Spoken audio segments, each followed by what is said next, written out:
Dyert e dhomave të specializuara të Kosovës këtu në Hag do të hapen sërish të hënën.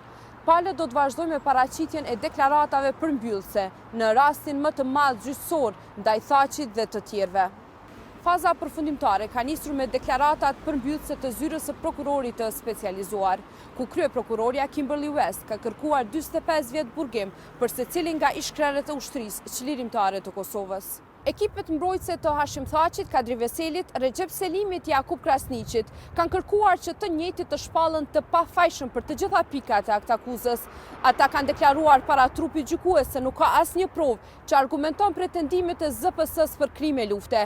Ekipi mbrojtës Jakub Krasniqit do të vijojë me parashtrimet përfundimtare edhe gjatë së hënës. Më pas është radha e trupit gjykues dhe kundër përgjigjeve të ZPS-s dhe mbrojtësit të viktimave.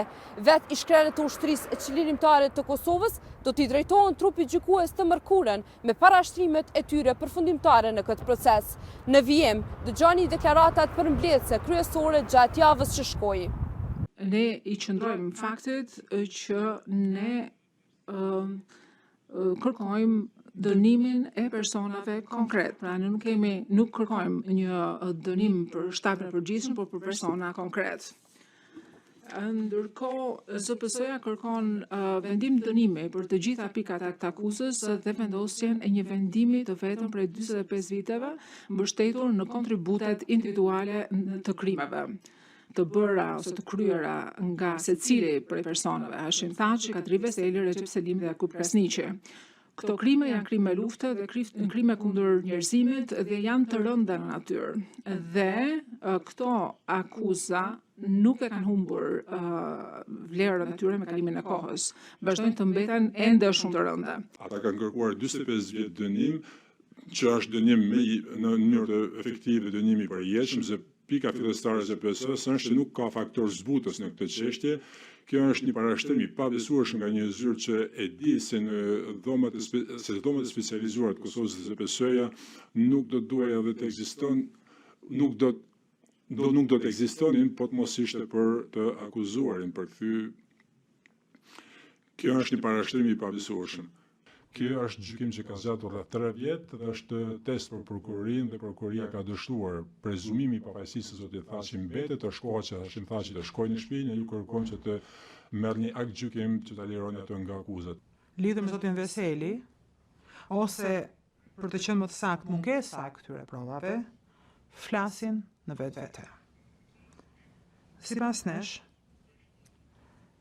shpjegimet profesionale kriminalistike të këtyre provave pikërisht të vërtetojnë se nuk ka pasur asnjë element kriminal në të. Të ndjekësh të pamundurën, këtë ka bërë ZPS-ja gjatë gjithë kohës në mënyrë të vazhdueshme, kanë ndjekur rrugën për të gjetur prova dhe kanë shpresuar se diçka do dalë në fund. Në mënyrë të dëshpëruar, janë përpjekur të kapen pas çdo fjale. Kanë luftuar me çdo mulli ere për gjatë rrugës. Por arritën në fund të rrugës, një rrugë të gjatë.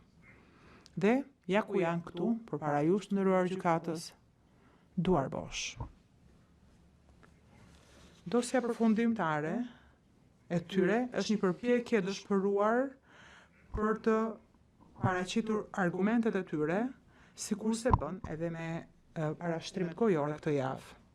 Zoti Selimi është tërpafajshëm për secilin prej krimeve të pretenduara në akt akuzë, siç e ka vërtetuar mbrojtja në mënyrë të gjerë në dosjen e saj përfundimtare 380 faqe. ZPS-ja thjesht nuk ka arritur të përmbush detyrimin e saj për të vërtetuar asnjërin prej këtyre krimeve të pretenduar për të dyshimit të arsyeshëm. Kaq është dhe kjo është çështja jonë me pak fjalë qëndrimi jonë.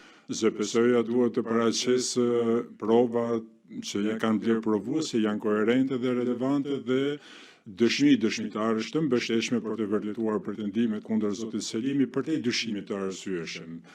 Në gjitha këto aspekte, ajo prokuroria ka dështuar ta bëjë këtë në mënyrë mos të qartë. Më shumë se sa 5 vite më përpara, Jakub Krasniqi është arrestuar dhe i është hequr liria, ka qëndruar në objektin e paraburgimit për 1926 ditë.